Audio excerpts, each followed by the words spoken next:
Banner, India. While the abandoned town of Banner in the state of Rajasthan, India, has become something of a tourist attraction, you'll notice there are no photos of it at night.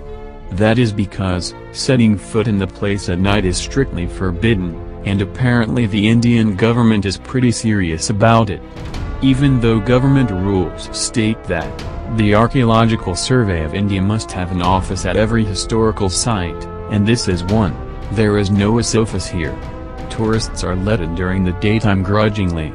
But the general attitude of the government seems to be, this is a great place to stay the hell away from. People living here are cursed not just with death, but with super permanent we're serious game over for you death. A prominent sign outside the little town reads, entering the borders of Banner after sunset is strictly prohibited, and while they do not explicitly promise paranormal activity, we think following the rule is probably a good idea. Suburbs of Lehigh Acres, Florida.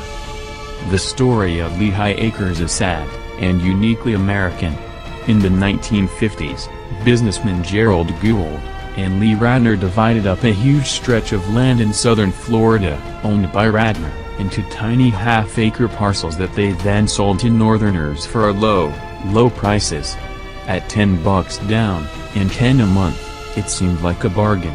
However, there was no infrastructure in place, and very few houses were built. Many lots were resold when checks stopped coming in, and the place was still pretty barren by the 80s. When the real estate boom of the late 90s began, however, hundreds of cheap, quick houses started flying up on those old lots that baby boomers had inherited from their gullible parents. Far too many houses to actually meet the demand to live there. And when the real estate bubble popped, the suburbs of Lehigh Acres became a veritable ghost town. There are many blocks with only one or two occupied houses, many with none at all. Oradour. Just down the road from the village of Oradour-sur-Glane, France, there lies the original village of Oradour-sur-Glane, or what's left of it. On June 10, 1944, the village had the extreme bad fortune of being confused with nearby Oradour surveyors by a Nazi panzer unit, which erroneously believed that a Waffen-SS officer was being held by the villagers there.